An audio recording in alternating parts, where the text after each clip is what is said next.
जय हिंद, नमस्कार। मैं मोहन पाठक और आज हम बात करेंगे और उस पर डिटेल से चर्चा करेंगे कि जब हमारे देश में सीएए को लागू किया गया तो विदेशी मीडिया ने क्या कहा और फिर उसके बाद अगले ही दिन पिछले एक दो दिनों से ये कंट्रोवर्सी बहुत ज़्यादा पूरी दुनिया में फैली हुई है, जिसमें अब एस जयशंकर जो भारत के विदेश मंत्री हैं उन्होंने इस पर जवाब दिया है और उन्होंने कहा है कि पहले भारत का इतिहास पढ़िए, 1947 के विभाजन को जानिए और फिर उसके बाद इस पर टिप्पणी करिए। तो इसे हम डिटेल चेक से चर्चा करेंगे क्योंकि ये जानना बेहद महत्वपूर्ण है कि हमारे देश के लोग जो सोचते हैं उससे अलग विदेशी मीडिया या विदेश में बैठे लोग क्या सोचते हैं, विदेश में भी भारतीय हैं वो क्या सोचते हैं और विदेश की मीडिया क्या सोचती है। मीडिया की जब हम बात कर रहे हैं तो इसमें सभी मीडिया को हम शामिल करते हुए जितनी विदेशी मीडिया है, साथ ही साथ भारत में संचालित बीबीसी न्यूज़ हिंदी को भी हम इसमें शामिल करेंगे क्योंकि यह जो बीबीसी हिंदी न्यूज़ है ये भी भारत की नहीं है, ये ब्रिटेन की और ब्रिटेन सरकार द्वारा संचालित कहीं ना कहीं फंडिंग इसको की जाती है।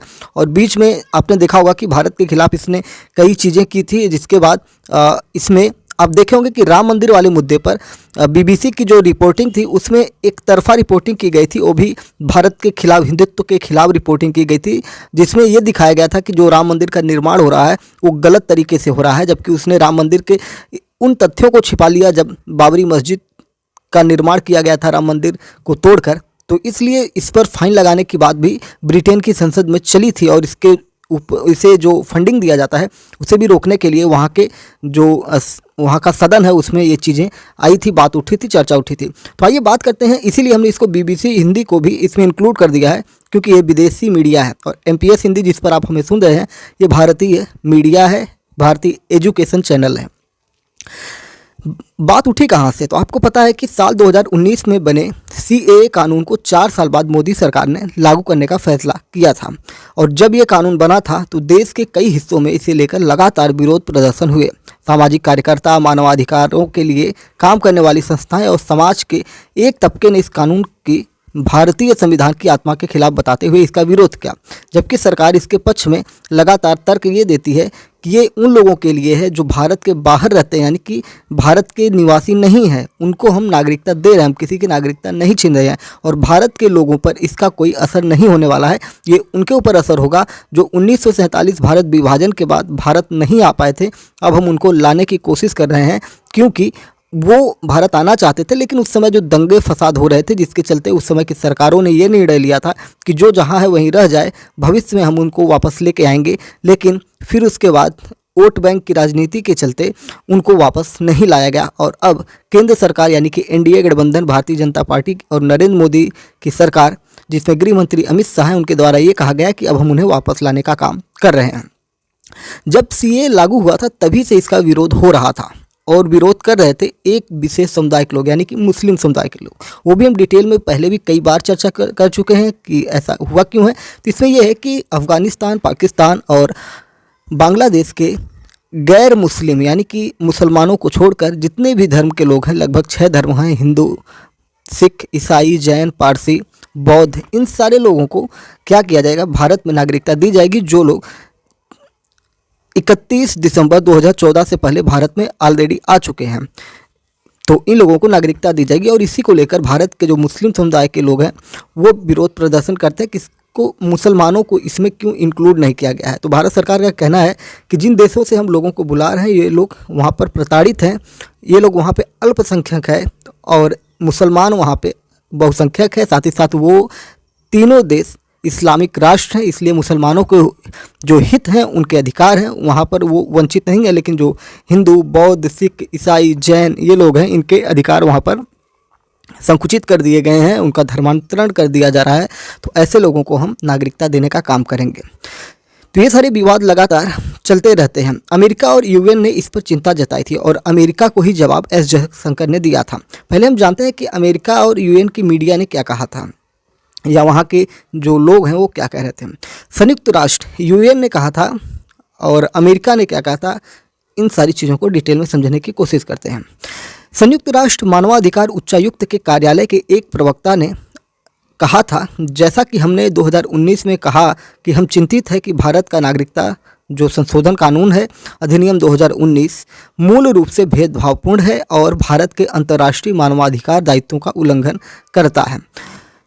और उसमें ये भी कहा गया था कि हम नागरिकता संशोधन नियम जिसकी अधिसूचना जारी कर रहे हैं, ये लोग उसे पढ़ रहे हैं और हमें देखना है कि ये अंतर्राष्ट्रीय मानवाधिकार के नियमों के अनुरूप है या नहीं है, ऐसा यूएन कह रहा है।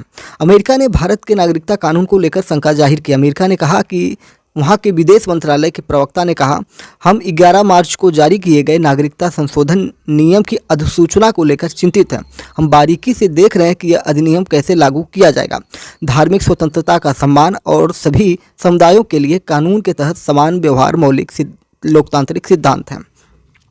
यहाँ पे जो धार्मिक स्वतंत्रता और की बात की जा रही है, समुदायों के लिए कानून की बात की रही है, समता समानता की बात अमेरिका के राजदूत के द्वारा जो की जा रही है, उसके प्रवक्ता के द्वारा जो की जा रही है, तो हमने इस पर भी डिटेल में पहले चर्चा की हुई है। इसमें क्या है कि हमारा जो संविधान का आर्टिकल 14 है, उसमें सबको स्वतंत्रता, समानता, ये सारी चीज़ों के अधिकार दिए जाते हैं, धार्मिक आधार पर अधिकार दिए जाते हैं। और ये कह रहा है कि इन्हीं संवैधानिक मूल्यों का कहीं ना कहीं दमन किया जा रहा है। लेकिन भारत सरकार का ये कहना है कि जो ये कानून हम लाए हैं, इसका संविधान से या भारत की जनता से कोई वास्ता नहीं है। ये भारत के बाहर निवास करने वाले उन 3 देशों के बारे में है। इसलिए ये जो संविधान है उन लोगों के ऊपर या इस कानून के ऊपर लागू नहीं होता है, क्योंकि ये अगर भारत की जनता पर लागू किया जाता तब ये कानून मान्य होता या इसमें संवैधानिक रूप से इसमें व्यवस्थाएं हो सकती थी। इन चीज़ों को लेकर रॉयटर्स जो लिखता है, विदेशी एक मीडिया फर्म है, उसने लिखा है कि सामाजिक कार्यकर्ता ये मानते हैं कि नेशनल सिटीजन रजिस्टर के साथ, यानी कि एनआरसी जिसे आप कहते हैं, के साथ इस कानून को मिलाकर भारत के 20 करोड़ मुसलमान से भेदभाव किया जाएगा। यानी कि अभी एनआरसी आया नहीं है और उससे पहले ही ये लोग इसकी शंका जाहिर कर रहे हैं। कुछ को ये भी डर है कि इससे कई ऐसे मुसलमान जो सीमा के पास के राज्यों में रहते हैं और जिनके पास दस्तावेज नहीं है, उनकी नागरिकता जा सकती है। मानवाधिकार संस्था एमनेस्टी इंटरनेशनल ने इस कानून के नोटिफाई होने पर कहा कि CAA धर्म के आधार पर भेदभाव को जायज़ बनाता है। यह अधिनियम अपनी संरचना में ही भेदभाव वाला है। ये कानून श्रीलंका के मुसलमानों और तमिल के प्रति भेदभाव करता है। नेपाल और भूटान जैसे देशों के प्रवासियों को नागरिकता से दूर रखता है। साल 2019 में जब शांतिपूर्ण विरोध हो रहा था तो सुरक्षा एजेंसियों ने अत्यधिक बल का इस्तेमाल किया, लोगों को हिरासत में लिया गया। हम अपील करते हैं कि प्रशासन लोगों की अभिव्यक्ति की आज़ादी का सम्मान करेगा। ये कौन कह रहा है? ये कह रहा है रॉयटर्स जो एजेंसी है, ठीक है। प्रधानमंत्री मोदी का चुनाव से पहले संदेश क्या है? तो माना जा रहा है जो अमेरिका का अखबार है न्यूयॉर्क टाइम्स, ये क्या लिख रहा है, इसमें मोदी के खिलाफ क्या लिखी जा रही है या भारत के CAA के खिलाफ जो रिपोर्ट प्रकाशित की गई उसमें क्या कहा गया है।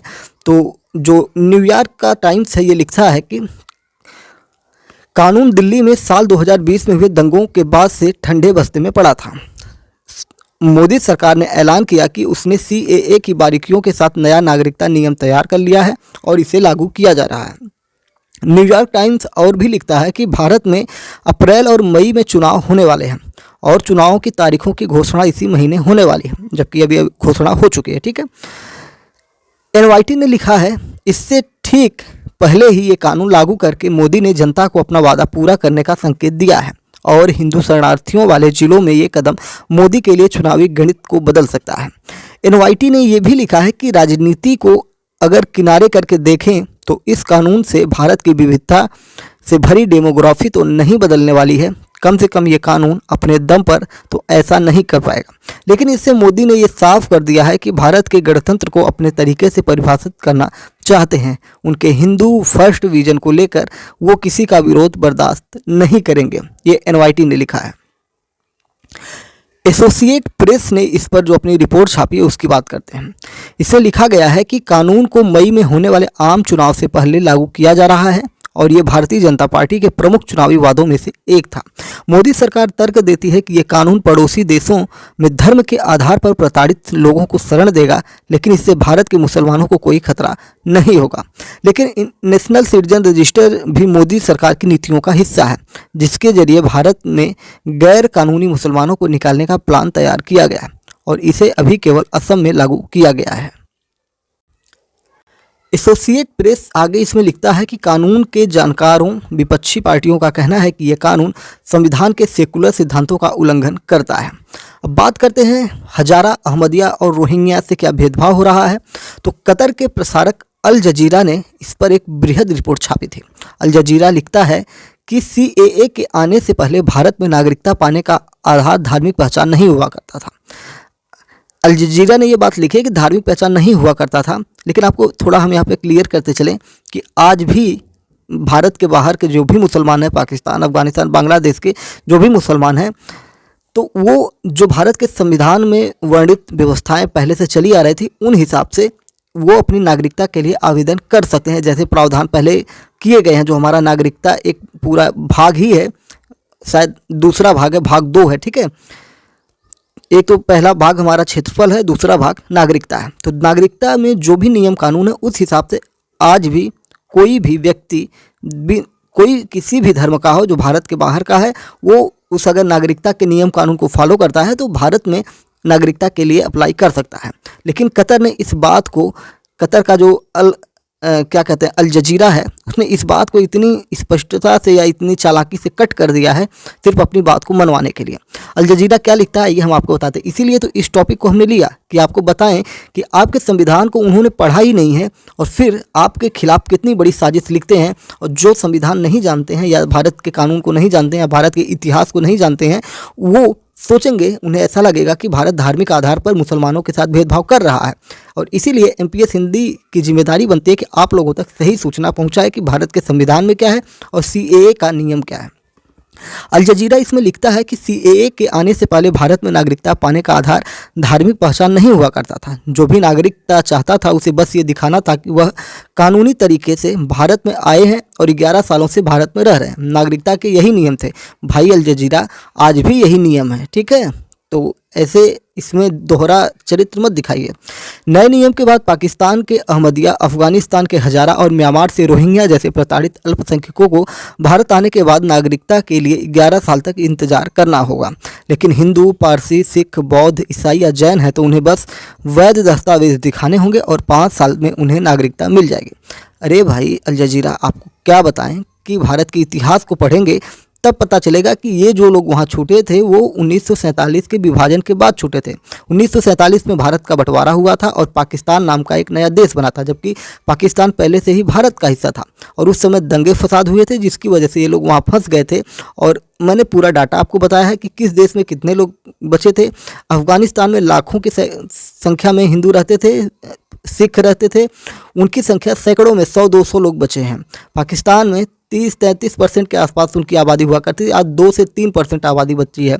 बांग्लादेश का भी वही हाल है। तो कैसे आप देख रहे हैं, इतिहास पढ़िए, वहाँ की भौगोलिक संरचना समझिए और वहाँ पर हो रहे अत्याचारों को समझिए, तब अपनी रिपोर्ट प्रकाशित करिए भाई अल जजीरा। अल जजीरा इसमें लिखता है कि हालांकि सीएए के तहत उन्हें ही फ़ायदा मिलेगा जो 31 दिसंबर 2014 से पहले भारत आए थे। तो ये कौन सी नई बात आप बता रहे हैं। अब जानने की कोशिश करते हैं कि एस जयशंकर ने इन सारी चीज़ों का जवाब किस प्रकार से दिया। एस जयशंकर ने जो भी बातें बताई हम उसको डिटेल में चर्चा करने वाले हैं। चैनल पर नए हैं तो चैनल को सब्सक्राइब करके डेली करंट अफेयर्स और न्यूज़ एनालिसिस के लिए हमारे साथ जुड़ सकते हैं। और अपने विचारों को भी बताइएगा कमेंट बॉक्स में कि आप क्या समझते हैं सीएए को लेकर जो विदेशी मीडिया कुछ भी लिख रही है। एस जयशंकर जो भारत के विदेश मंत्री हैं, उन्होंने बहुत सारी बातें की। थोड़ा सा मैं आपको बताऊं कि उन्होंने कहा कि हमारे इतिहास के बारे में आप नहीं जानते हैं। और उन्होंने अमेरिका को तो बहुत ही बेहद तरीके से उन्होंने जवाब दिया है। अमेरिका से जो विवाद उत्पन्न हुआ है उसमें एरिक गारसेटी का बहुत बड़ा योगदान है, जो भारत के खिलाफ बातें कर रहे थे।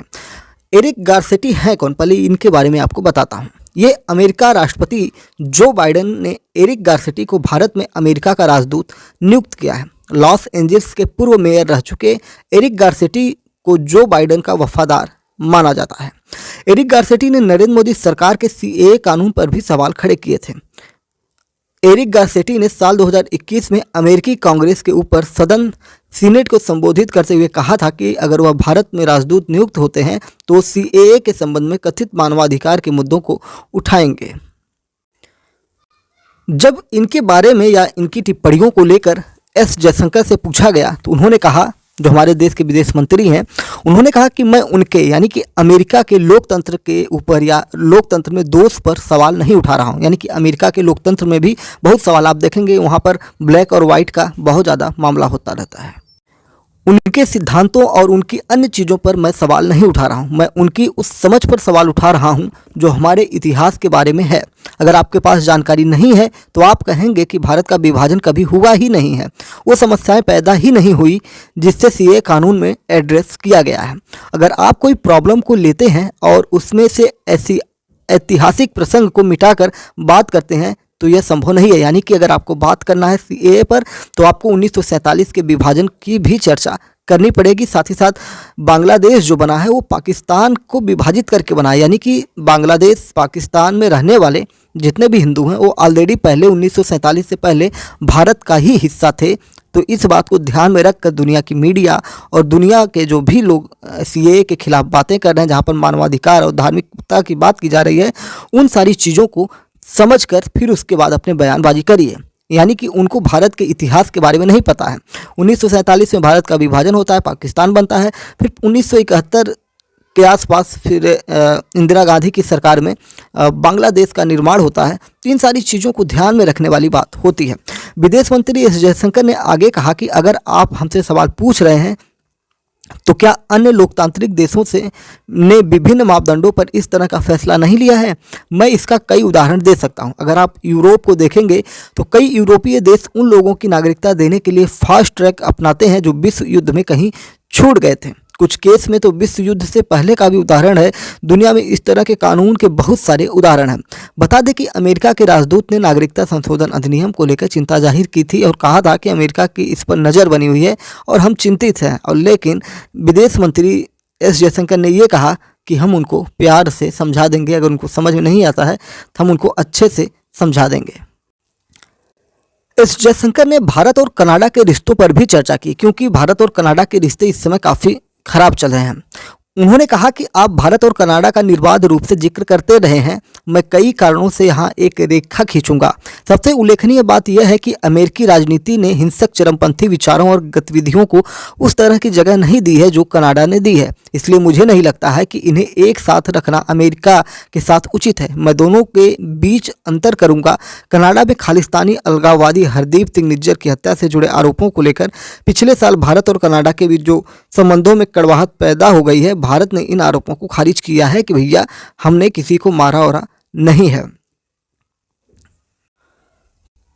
तो सब मिला जुलाकर भारत सरकार और विदेश मंत्रालय का ये कहना है कि सीएए के खिलाफ अगर आपको बोलना है, लिखना है, तो आपको सबसे पहले भारत के इतिहास को जानिए, भारत की भौगोलिक संरचना को जानिए जो पूर्व में था, 1947 से पहले के भारत को जानिए। फिर उसके बाद आप ये तय करिए कि किसको लाना है, किसको नहीं लाना है। और जहाँ पर धर्म और समता समानता की बात हो रही है तो धर्म के आधार पर या समता समानता के आधार पर जो भारत के लोग हैं, जो ऑलरेडी नागरिक हैं, उनको सभी सम्मान और अधिकार मिले हैं। और इसको देखना है तो पूरी दुनिया के देशों को देखिए और भारत को देखिए, फिर उसके बाद हमसे बात करिए। और अंत में उन्होंने यही कहा था कि नहीं समझेंगे तो समझा देंगे। तो यानी कि भारत सरकार किसी भी तरह से चाहे दुनिया में विरोध हो, चाहे भारत के अंदर विरोध हो, किसी भी प्रकार से सीएए से पीछे नहीं हटने वाली है। और लोगों का डर यही है, जो लोग इसका विरोध करें उनका कहना है कि इसके बाद एनआरसी आएगा तो भैया जो अवैध रूप से भारत में घुसे हैं, जिनके पास अपना खुद का देश है, वो छोड़कर अगर भागे हैं, जिनका अपना खुद का इस्लामिक राष्ट्र है, तो वो लोग भारत में आए हैं। जैसे रोहिंग्या की बात की जाती है, तो इन लोगों के साथ क्या भविष्य में होगा, एनआरसी क्या इनके साथ लागू किया जाएगा, तो ये तो भविष्य की बात है। जब आएगा तो हम उस पर भी चर्चा करेंगे। लेकिन फिलहाल सीएए को लेकर जो भी बातें निकल रही हैं उसमें संवैधानिक रूप से और ऐतिहासिक रूप से जो भी चीज़ें हैं वो हमने आपको स्पष्ट करने की कोशिश की है।